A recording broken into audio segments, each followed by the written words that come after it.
Betrayal rarely arrives with a loud crash. It usually slips in through a slightly open door, smelling of expensive perfume and cheap lies. Arthur thought he had orchestrated the perfect exit strategy. After 15 years of marriage, he planned to discard his devoted wife for a younger, flashier mistress, using a ruthless legal strategy to leave her with pennies. He had the high-priced lawyers, the hidden bank accounts, and the blinding arrogance of a man who believed he was invincible. What he didn't have, however, was any idea about a single, forgotten, dusty piece of paper, a document that would not only destroy his divorce but obliterate his entire life. The sprawling, ivy-covered estate on Sheridan Road in Lake Forest, Illinois, was a monument to Arthur Pendleton's success. To the outside world, the Pendletons were the quintessential American success story. Arthur was the charismatic CEO of Pendleton Freight and Logistics, a mid-sized but highly profitable supply chain empire he had built from the ground up. Beside him was Clara Pendleton, his elegant, softly spoken wife, who managed their social calendar, hosted the charity galas, and kept the turbulent machinery of their domestic life running with flawless precision.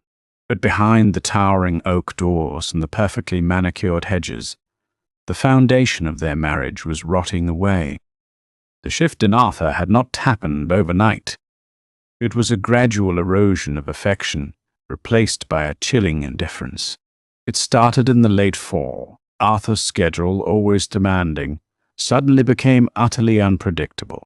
There were emergency board meetings that stretched past midnight, weekend conferences in Miami that Clara was explicitly uninvited to, and a sudden obsessive attachment to his smartphone. He changed his passcode from their wedding anniversary to a random string of numbers. When Clara asked him about it, his response was a masterclass in gaslighting.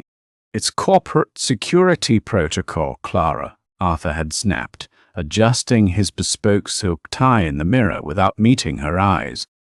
"Pendleton Freight is acquiring new government contracts. I can't have my phone lying around unsecured, even in my own house. Try to understand the pressure I'm under instead of suffocating me." Clara had nodded, swallowing the bitter taste of suspicion. She was a woman who valued peace, having been raised in a wealthy, old-money family that abhorred public scandal. Her father, Jonathan Pierce, had taught her to observe deeply and react slowly. "So," Clara observed. She noticed the subtle, sweet scent clinging to Arthur's tailored jackets, a heavy, intoxicating blend of dark cherry and vanilla that Clara, who strictly wore Chanel No. 5, immediately recognized as Tom Ford's Lost Cherry. She noticed the sudden influx of unexplained expenses on the joint credit card statements before Arthur abruptly moved his personal spending to an exclusive private account at the boutique bank. The definitive proof, however, arrived on a rainy Tuesday afternoon in November. Clara was organizing Arthur's home office, a task he usually appreciated, when she accidentally knocked a stack of loose papers off his mahogany desk. As she gathered them, a small, thick receipt printed on premium cardstock slipped out from between two shipping manifests. It was a receipt from a luxury baccarat boutique in downtown Chicago. The purchase was for a crystal eye vase, retailing for nearly $3,000. But it wasn't the price that made Clara's blood run cold. It was the delivery address. It hadn't been shipped to their Lake Forest home. It was addressed to an Astor Street penthouse in the Gold Coast neighborhood. And right beneath the address was a name, Chloe Harrington. Clara sat in the heavy leather chair, staring at the name. A quick internet search on her tablet revealed everything she needed to know. Chloe Harrington was 27 years old, a junior luxury real estate agent who had recently brokered a commercial warehouse deal for Pendleton Freight. Her social media was a curated exhibit of expensive dinners, yacht parties, and subtle bragging posts about an older, successful man who was spoiling her. One of the photos, posted just a week prior, showed Chloe in a plush bathrobe, sipping champagne next to a beautiful baccarat crystal vase. Clara did not scream. She did not tear the offers apart. She simply folded the receipt, placed it in her own pocket, and carefully put the shipping manifests back exactly where she had found them. The woman who walked out of that office was not the same devoted wife who had walked in. The mourning period for her marriage lasted exactly 20 minutes. After that, survival instincts took over.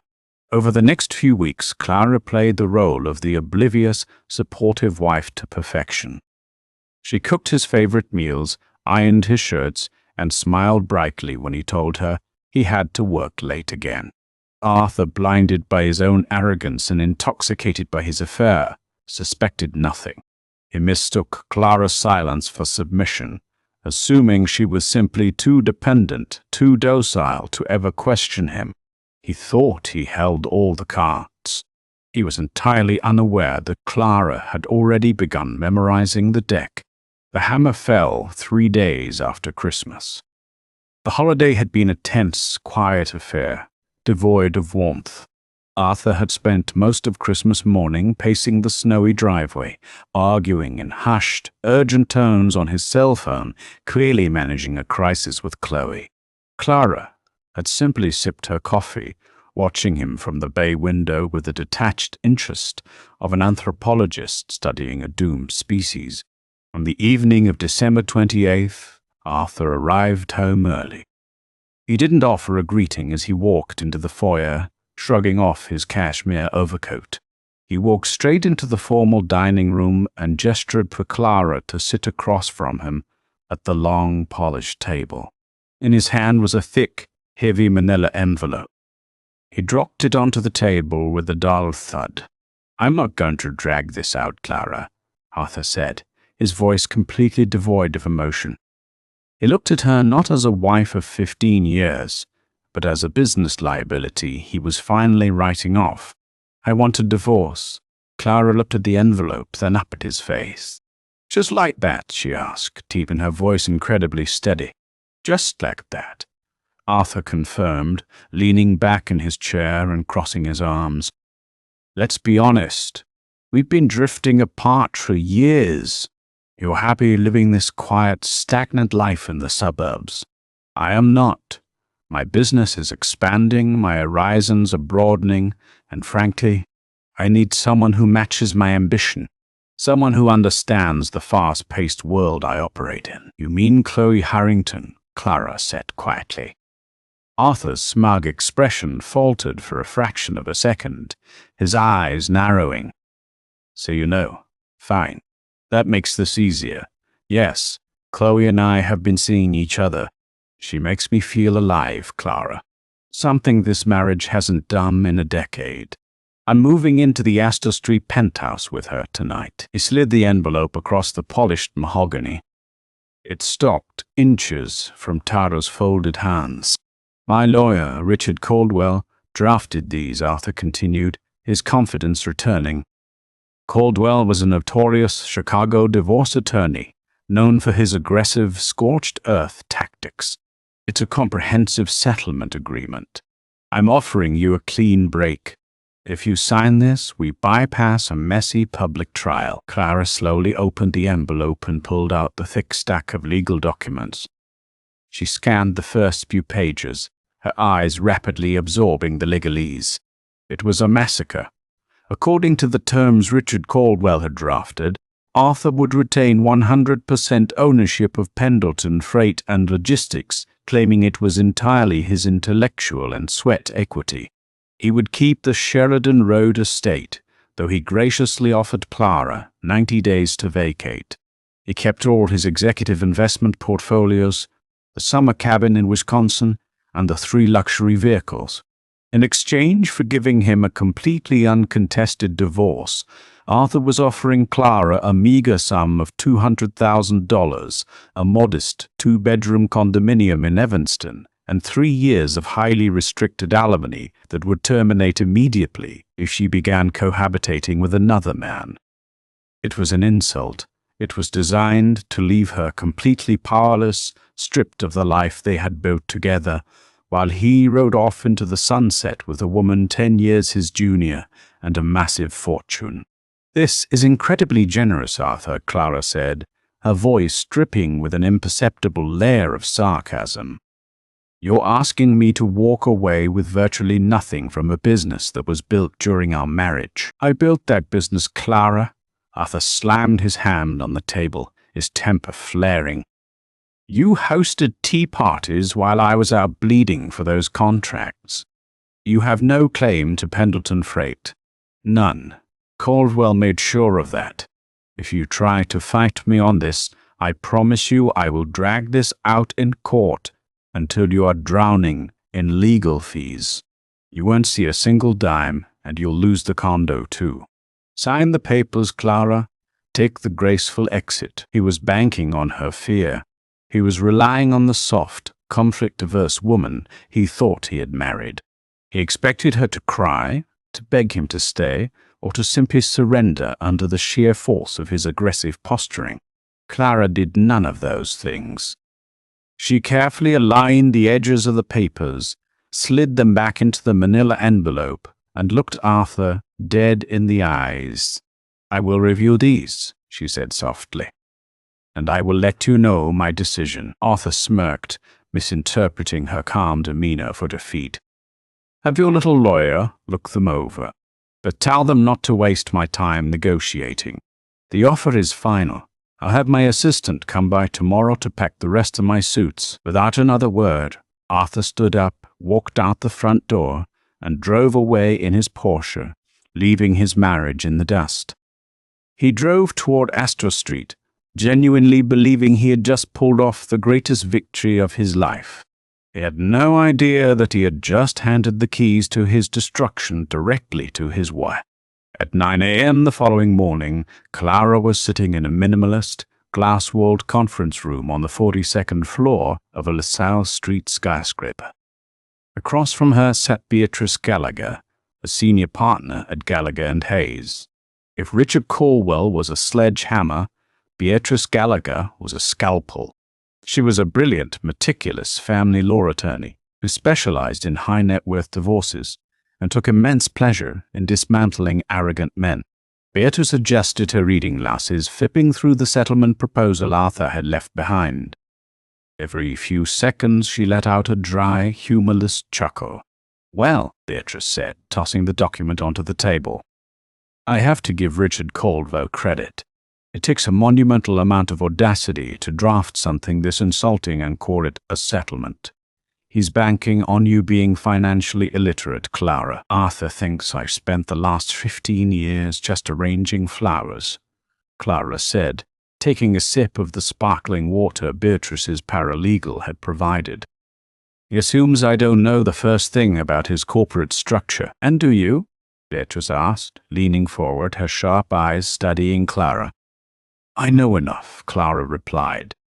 "But I need you to know everything." Beatrice immediately deployed her secret weapon, David Linus, one of the most ruthless forensic accountants in the Midwest.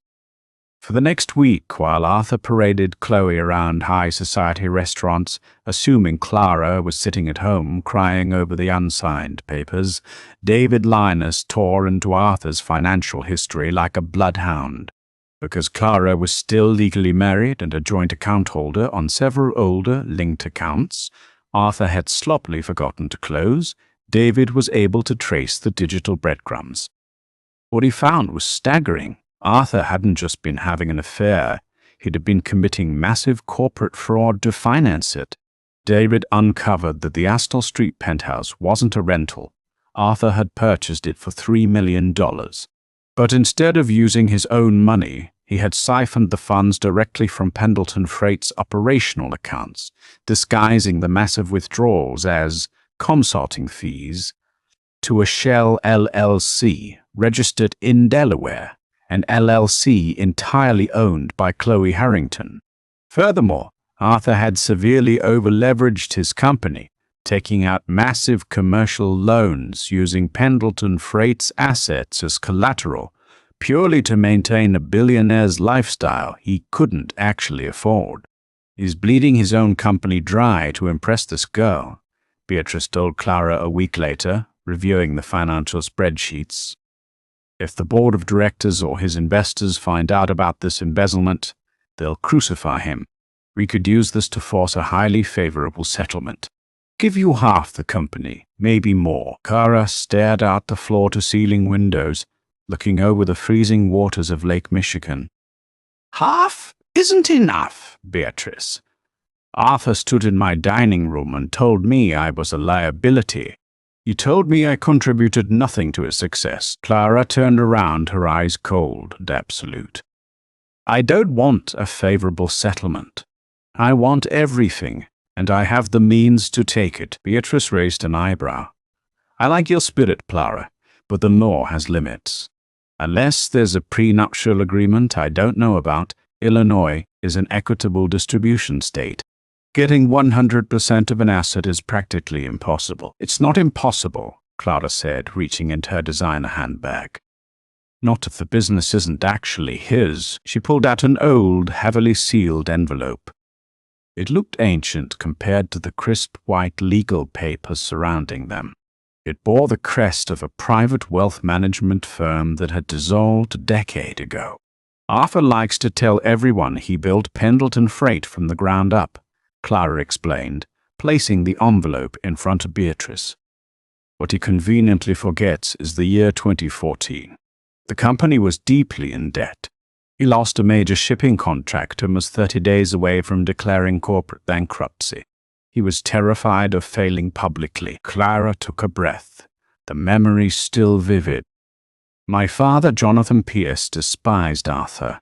He always thought he was an opportunistic snake. But he loved me, so to save me from the humiliation of a public financial collapse, my father quietly bailed Arthur out. He injected $4.5 million into Pendleton Freight to stabilize it. A loan? Beatrice asked, carefully opening the envelope. Arthur thought it was a gift, Clara said, a small, dangerous smile playing on her lips. Because my father never asked for a repayment plan. But my father didn't become a billionaire by giving away money to arrogant fools. He made Arthur sign this. Beatrice pulled out a yellowing multi-page legal contract. It was a promissory note and conditional equity transfer agreement. As Beatrice read the clauses, her eyes whitened in shock. The document explicitly stated that the $4.5 million was a loan held by the Pierce Family Trust.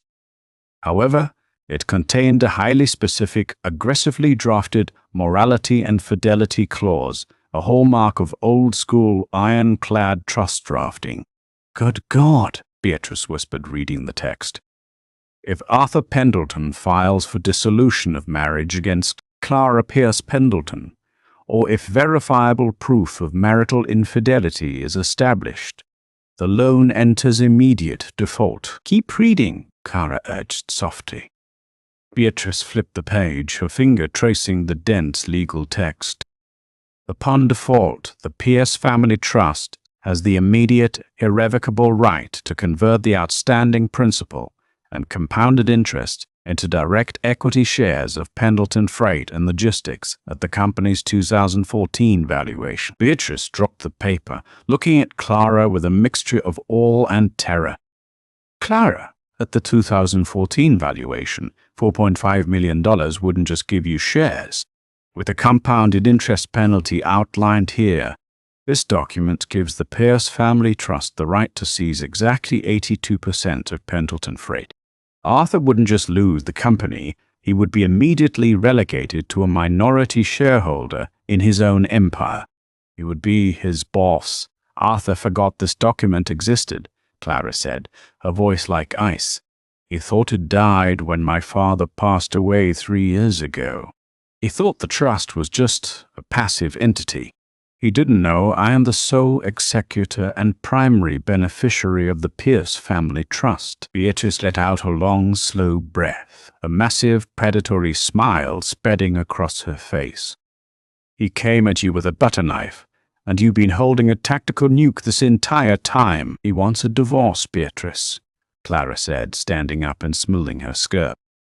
Let's give him one, but we aren't going to tell him about the trust document yet. Let him proceed, Let him file the paperwork in court.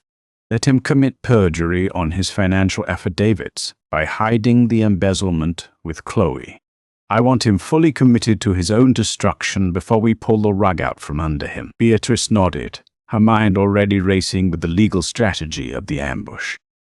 "And when do we drop the bomb?" "We wait until the mediation," Clara replied coldly. "I want to see the look on his face, and Richard Caldwell's face, when they realize they don't own the board. Let Arthur build his little life with his mistress on Astor Street. Let him buy her all the crystal vases she wants with money that actually belongs to me. Because when I am done, she won't even be able to afford the water to put in them. High above the freezing streets of the Gold Coast, the Astor Street penthouse was bathed in the warm golden glow of custom ambient lighting. Arthur Pendleton stood by the floor-to-ceiling windows, a glass of expensive Macallan Scotch in his hand, looking down at the crawling traffic of Chicago. He felt like a king surveying his conquered territory. The past month had been a whirlwind of absolute liberation. Behind him, Chloe Harrington was curled up on a massive, curved velvet sofa, swiping aimlessly on her iPad. She was wearing a silk robe that had cost more than Clara's first car, her manicured toes painted a flawless crimson. On the glass coffee table in front of her sat the $3,000 Baccarat crystal vase, overflowing with imported white orchids.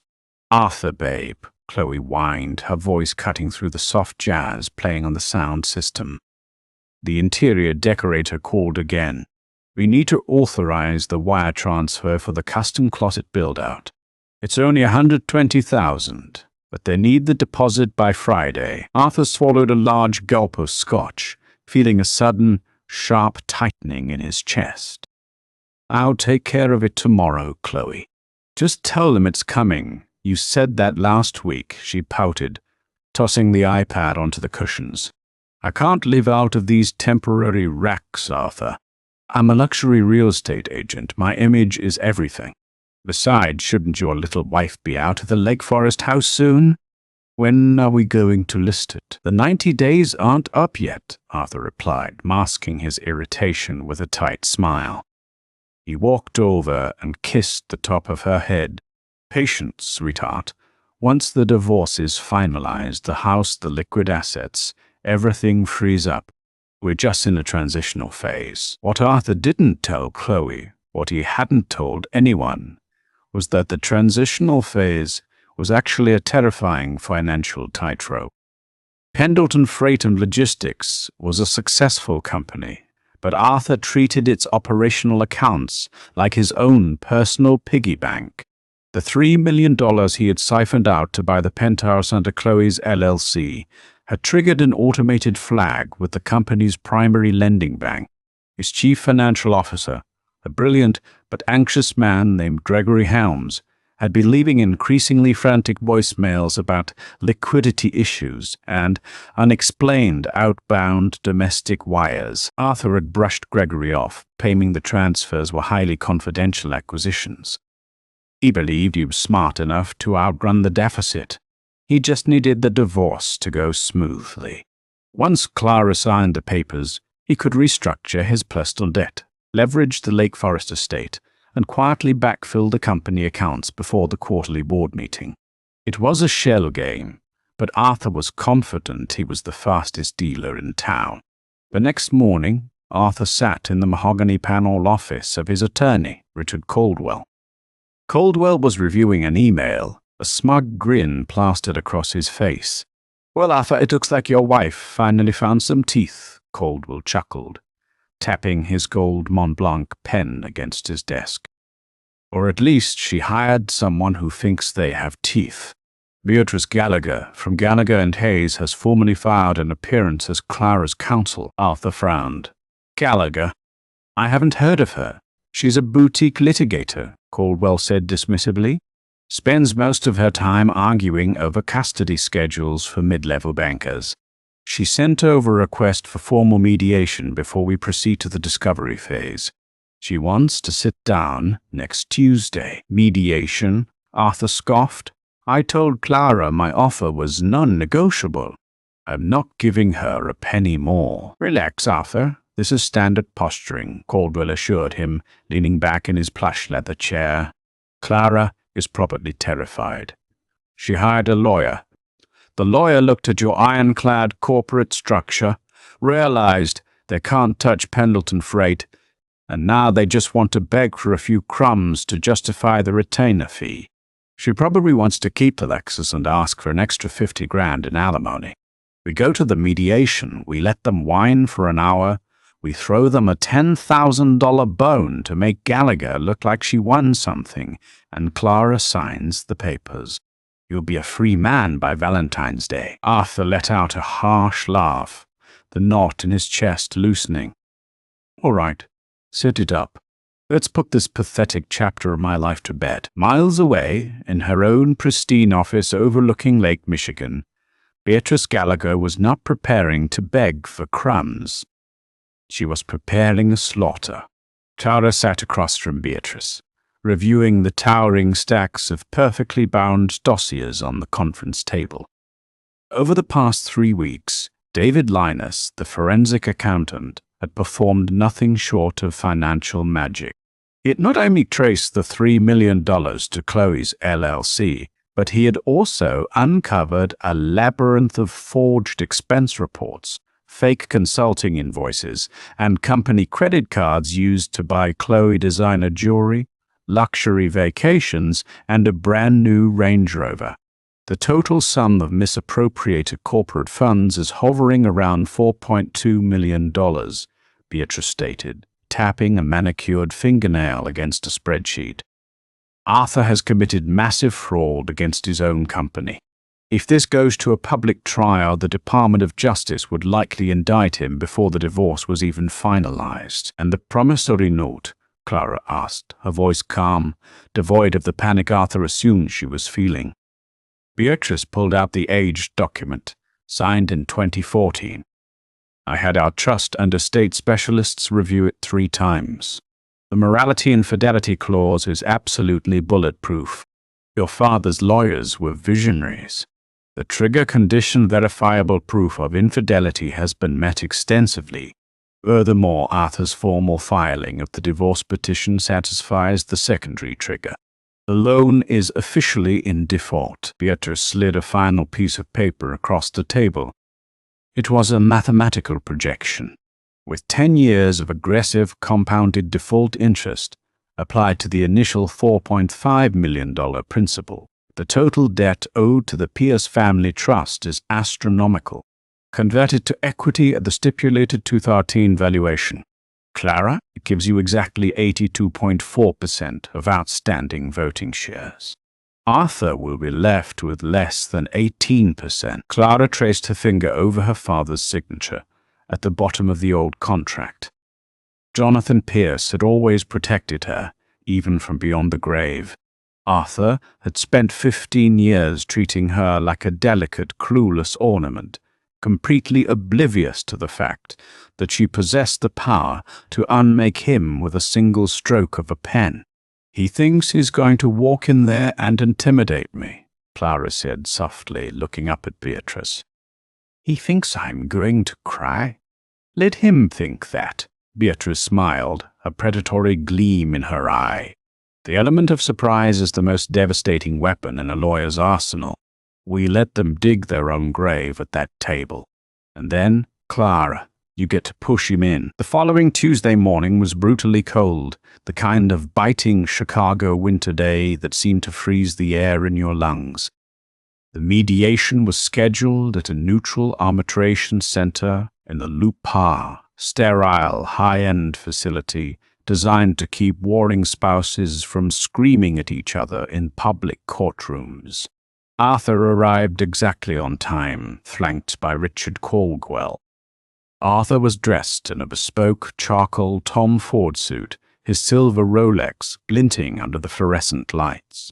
He carried himself with the swagger of an undefeated heavyweight champion entering the ring for a sparring match. He checked his phone. Chloe had just texted him a link to a $500,000 summer home in the Hamptons she wanted to tour next month. He smirked, and texted back, "Start packing." A moment later, Clara entered. Arthur's smirk vanished. He had expected to see a hollowed-out, exhausted woman. He expected red-rimmed eyes and trembling hands. Instead, Clara walked into the room radiating a chilling, untouchable elegance. She wore a vintage navy blue Chanel suit, a subtle reminder of the old money she came from, and her posture was impeccably straight. She didn't even glance at Arthur. She took her seat alongside Beatrice Gallagher, who was holding a thick, heavy leather briefcase. The mediator, a retired circuit court judge named Harrison Miller, took his place at the head of the long oak table. "Good morning," Judge Miller began, opening his file. "We are here for the preliminary mediation in the dissolution of marriage between Arthur Pendleton and Clara Pierce Pendleton. Mr. Caldwell, as the filing party, I invite you to present your client's opening position." Richard Caldwell stood up, buttoning his jacket, projecting an air of bold confidence. "Thank you, Your Honor. My client's position remains largely unchanged from our initial settlement offer.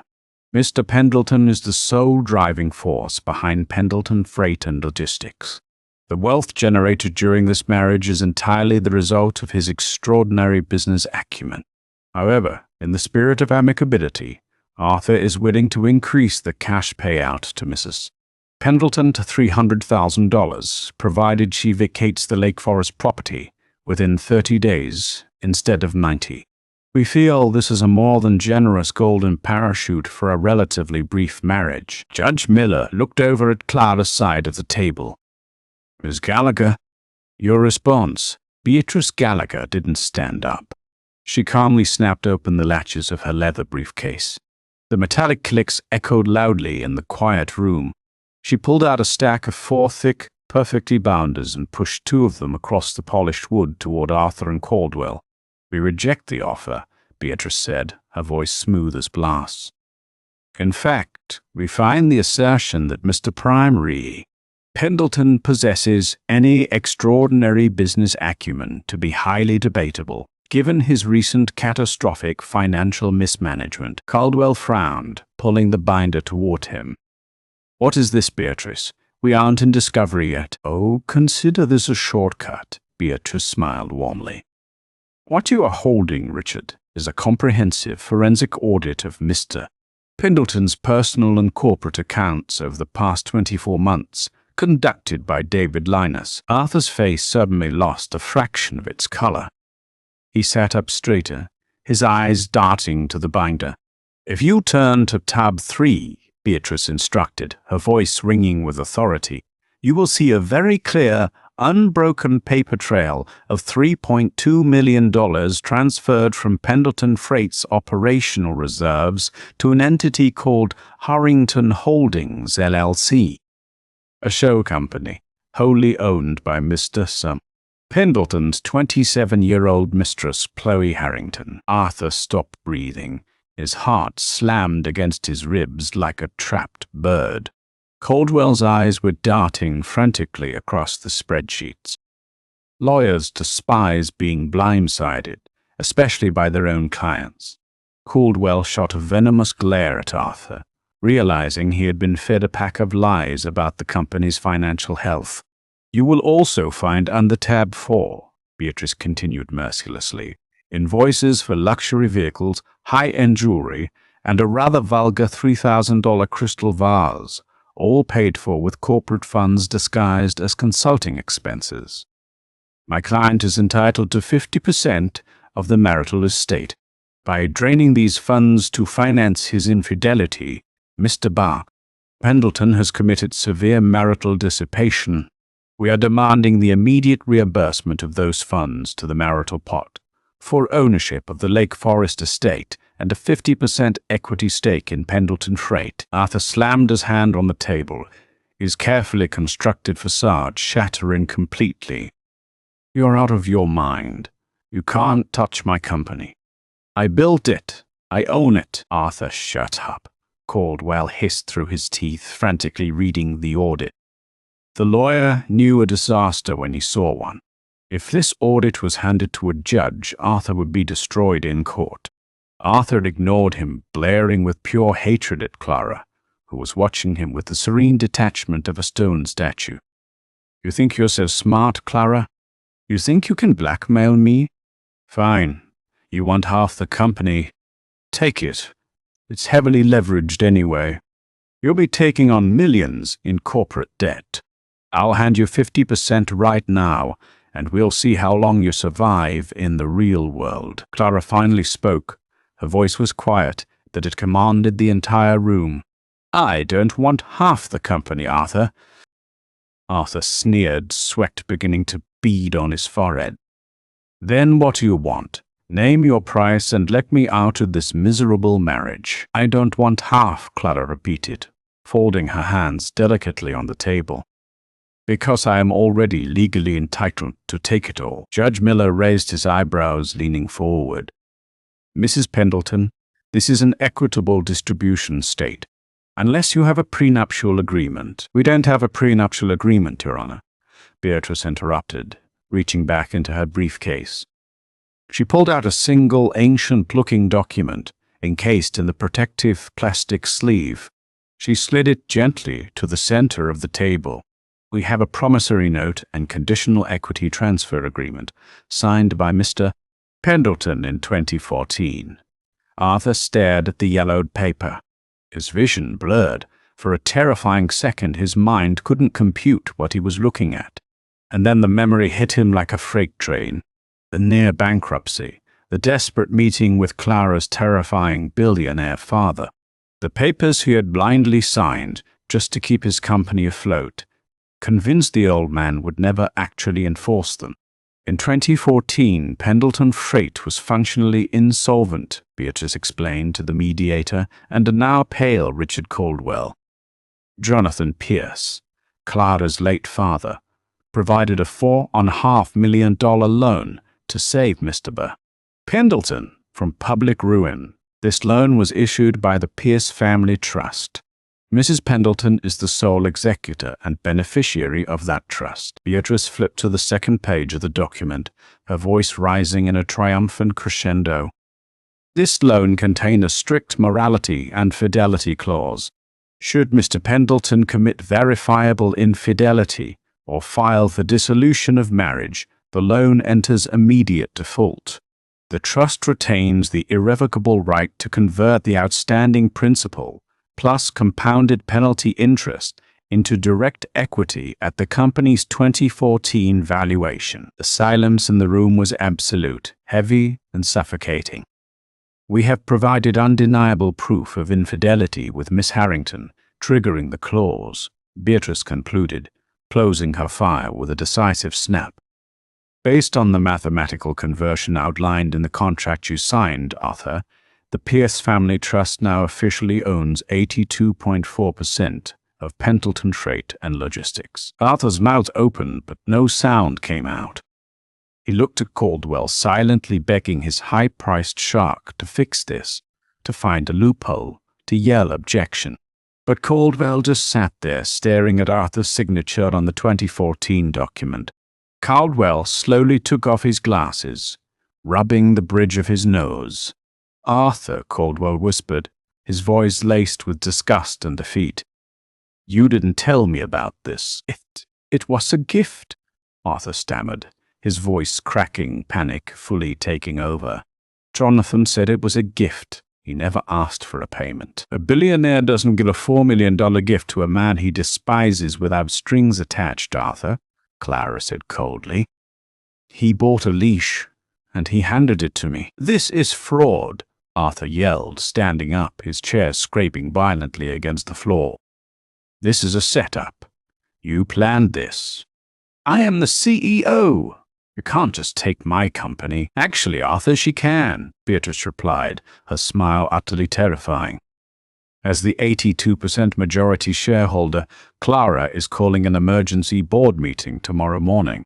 Her first order of business will be to terminate you as CEO for gross financial misconduct and embezzlement of corporate funds to finance a personal affair." Arthur staggered back as if he had been physically struck. The blood drained from his face entirely. The penthouse, the company, the luxury cars, The massive egoid was all evaporating in real time. "You will be left with a 17% minority share," Beatrice continued, delivering the final fatal blow. "But don't worry. As part of this divorce settlement, Clara is willing to buy out your remaining worthless shares for exactly $300,000, which you will desperately need, seeing as Clara is also reporting the $3 million you embezzled from the company to the IRS as undeclared personal income. The tax penalties alone will bankrupt you." Arthur looked at Clara, the woman he had dismissed as a quiet suburban liability, the woman he thought he could discard like a broken toy. She sat there, a queen who had just checkmated a peasant. "You wanted a woman who matched your ambition, Arthur," Tara said softly, picking up her Chanel handbag. "You wanted someone ruthless. Well, here I am." She stood up, buttoning her jacket. "I expect you out of the Lake Forest house by tonight. You have an Astor Street penthouse to pay for. Assuming you can still afford the water bill." Without waiting for a response, Clara turned and walked out of the mediation room, leaving Arthur Pendleton standing in the ruins of his completely shattered life. The elevator ride down from the mediation center felt like a descent into the underworld. Arthur Pendleton leaned against the cold stainless steel wall, his breath coming in shallow, frantic gasps. Beside him, Richard Caldwell stood in stone-cold silence, staring straight ahead at the brass floor indicator. The high-priced attorney had not spoken a single word since they left the conference room. "Richard, you have to fix this," Arthur pleaded, the authoritative boom of his voice completely gone, replaced by a pathetic, reedy whine. "There has to be a statute of limitations on that trust document. Or we can argue coercion. I was under duress in 2014. You can file an injunction, right?" "Stop the board meeting tomorrow." The elevator chimed, and the doors slid open to the marble lobby. Caldwell finally turned to look at his client. The expression on the lawyer's face was one of pure, unadulterated disgust. "You lied to me, Arthur," Caldwell said, his voice dangerously quiet. "You sat in my office and swore your financials were clean. You allowed me to walk into a mediation blind against Beatrice Gallagher, of all people, while you were actively embezzling $4 million from a company heavily leveraged by federal commercial loans. That isn't just marital dissipation. That is felony wire fraud." "I was going to put it back," Arthur hissed, looking around the lobby to ensure no one was listening. "Once the divorce went through, I was going to leverage the Lake Forest house and backfill the accounts. It was a temporary bridge loan to myself." "Tell that to the IRS," Caldwell snapped, straightening his briefcase. "As of this moment, Arthur, I am formally withdrawing as your counsel. My firm will not be party to federal financial crimes. I strongly suggest you use whatever loose change you have left to hire a white-collar criminal defense attorney. Do not contact my office again." Caldwell turned on his heel and walked out through the revolving glass doors, abandoning Arthur in the lobby. Panic, cold and sharp, finally pierced through Arthur's shock. He pulled out his phone, his hand shaking so violently he could barely unlock the screen. He dialed his chief financial officer, Gregory Helms. The phone rang 6 times before going to voicemail. He tried again. Voicemail. He dialed the direct line to the corporate banking liaison at Chase. A polite robotic voice informed him that the number was no longer authorized for his account profile. The walls were closing in. Arthur sprinted out of the building, ignoring the biting Chicago wind, and flagged down a taxi. He needed to get to Astor Street. He needed Chloe. She was the only thing he had left. When Arthur burst through the doors of the Astor Street penthouse, the scene that greeted him was one of absolute chaos. The ambient jazz music was gone, replaced by the frantic sounds of drawers slamming and zippers tearing. Chloe Harrington was standing in the middle of the expansive living room, frantically throwing designer shoes and silk dresses into a matched set of Louis Vuitton luggage. She wasn't wearing her expensive silk robe. She was dressed in a sleek, anonymous black tracksuit, her hair pulled back into a severe ponytail. "Chloe, what are you doing?" Arthur asked, stepping over a pile of discarded velvet hangers. She spun around, her eyes wide, wild, and furious. She held up her smartphone, the screen displaying a terrifying red notification banner from her primary bank. "What am I doing?" Chloe screamed, her voice shrill and hysterical. "I'm trying to get out of the country before the FBI kicks this door down. My bank accounts are frozen, Arthur. All of them, Harrington Holdings, my personal checking, my savings. I just got a call from the building management. Beatrice Gallagher's firm just served them with a temporary restraining order and an asset freeze on this penthouse." Arthur swallowed hard, feeling the bile rise in his throat. Clara found out about the money. She found the trust document my father-in-law made me sign. "She's taking the company, Chloe." Chloe stopped packing, staring at him as if he had just transformed into a hideous monster. "She's taking the company? What do you mean she's taking the company? You told me you were bulletproof. You told me she was a brainless suburban housewife who wouldn't know a balance sheet from a grocery list." "She played me," Arthur shouted, running his hands through his perfectly styled hair, ruining it. "She had a forensic accountant tracking the wires. But it's going to be okay. We can fight this. We just need to." "There is no we, Arthur," Chloe shrieked, hurling a $3,000 baccarat crystal vase, the very vase that had started it, all across the room. It shattered against the marble kitchen island, raining expensive glass across the hardwood floor. "You used my name," she continued, tears of rage spilling down her cheeks. "You set up Harrington Holdings in my name. Do you realize what that means? When the Department of Justice investigates that embezzled $4 million, they are going to see my signature on the LLC. You made me an accessory to federal fraud. I bought you this life," Arthur roared back, finally snapping. "The cars, the clothes, this penthouse. You didn't seem to mind where the money came from when you were flying first class to St. Knot." "Bart's! I thought it was your money!" Chloe spat venomously, zipping up her larger suitcase with a violent tug. "I thought you were a billionaire, Arthur. Turns out you're just a thief who got outsmarted by his wife. You are entirely useless to me now." Arthur lunged forward, grabbing her arm. "Chloe, please. I love you. We can start over." She looked down at his hand, her expression twisting into one of absolute revulsion. She violently yanked her arm away. "Don't touch me. You have nothing. You are nothing. My lawyer told me the only way I stay out of federal prison is if I flip on you and testify that you manipulated me into signing those LLC documents." Arthur froze, the betrayal hitting him like a physical blow to the stomach. "You wouldn't watch me," Chloe sneered. She grabbed the handles of her luggage, stepping meticulously over the shattered crystal on the floor.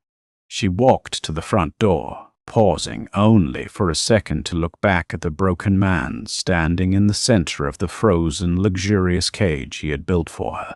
"Goodbye, Arthur. Good luck with the IRS." The heavy oak door slammed shut, the metallic click of the lock echoing through the empty, silent penthouse. Arthur fell to his knees amidst the scattered hangers and broken glass, burying his face in his hands as a heavy, suffocating darkness swallowed him whole. At 8 a.m. the next morning, the executive boardroom of Pendleton Freight and Logistics was buzzing with a nervous, electric energy. The 7 members of the board of directors were seated around the massive mahogany table, murmuring in hushed, anxious tones. Gregory Helms, the CFO, was sweating profusely, continuously wiping his forehead with a monogrammed handkerchief. At exactly 8001 a.m., the double doors swung open. Clara Pierce walked into the room, flanked by Beatrice Gallagher and a team of 3 terrifyingly sharp corporate litigators. Clara was dressed in a tailored, charcoal gray Tom Ford power suit, an ironic, deliberate nod to her husband's favorite designer. She carried a sleek leather portfolio and moved with a terrifying, predatory grace. She did not sit in the guest chairs.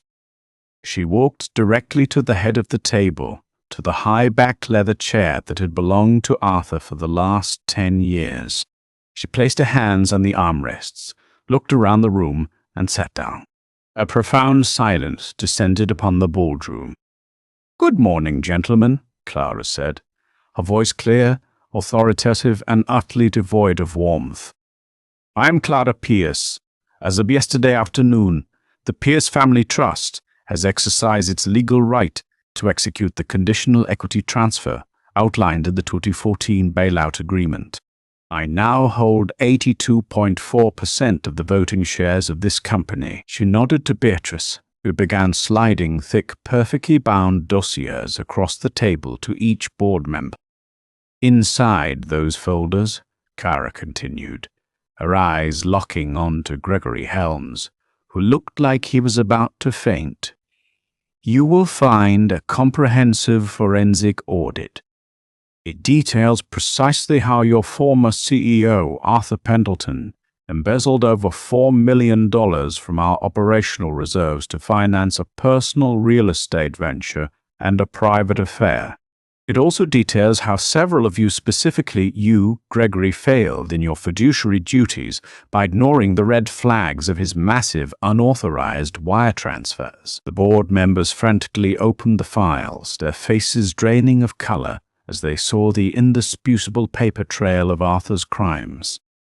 "This is an emergency meeting," Clara announced, leaning back in Arthur's chair. "We have 3 items on the agenda. Item 1. The immediate termination of Arthur Pendleton as Chief Executive Officer, with extreme prejudice and without severance. Item 2. The immediate suspension of Gregory Helms pending an external audit of the Finance Department.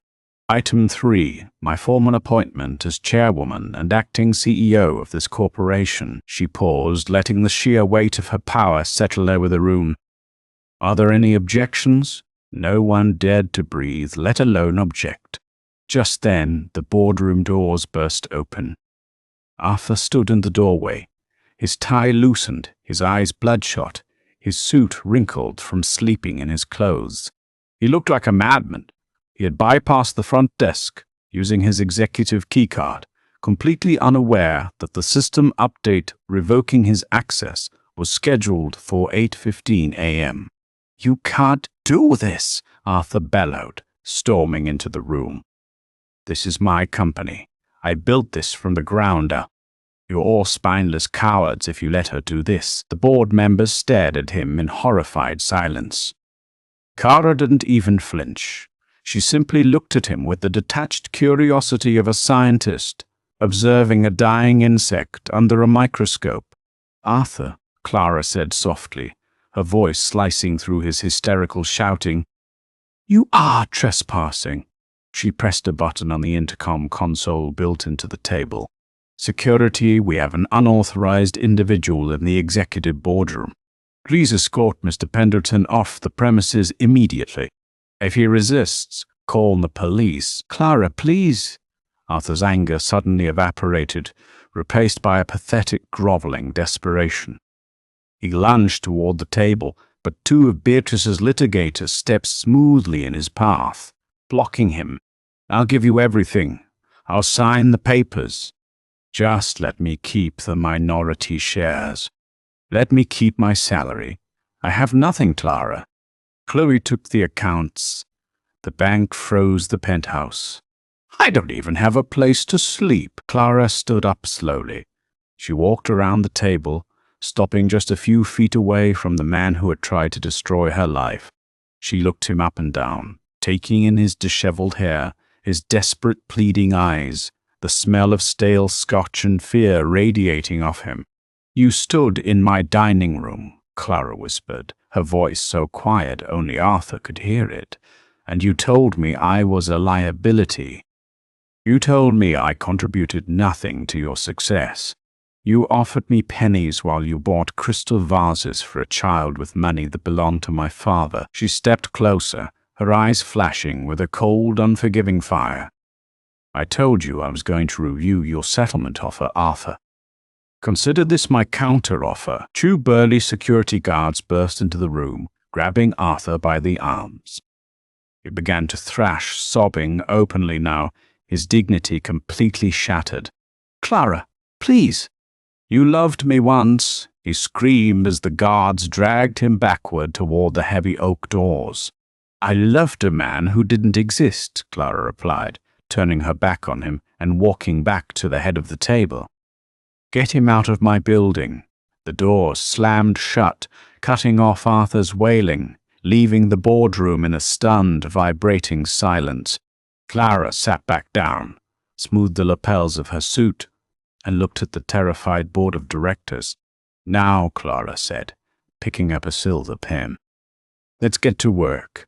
We have a company to save. 14 months later, the spring wind was blowing warmly off Lake Michigan. Clara Pierce, having legally dropped the Pendleton name, sat in the back of her chauffeur-driven Mercedes Maybach, reviewing the quarterly earnings report on her iPad. She had completely restructured the company, now rebranded as Pierce Global Logistics, by liquidating the toxic assets, firing the complicit board members, and leveraging her family's vast network of old money contacts. She had not only saved the company from Arthur's debt, but had increased its profit margins by 22%. She was wealthier, healthier, and happier than she had ever been in her life. As the Maybach idled at a red light in the grimy industrial outskirts of the city, Clara glanced out the tinted window. Across the street, standing in the pouring rain outside a dilapidated public defender's office, was Arthur. He was unrecognizable. The bespoke Tom Ford suits were gone, replaced by a cheap, ill-fitting polyester jacket from a discount rack. He looked 10 years older, his shoulders hunched, his hair thinning and gray. The federal investigation had completely ruined him. The IRS had seized his remaining $300,000 buyout to cover a fraction of the tax penalties on his embezzled funds, because Chloe had secured an immunity deal by testifying against him. Arthur had taken the full brunt of the DOJ's wrath.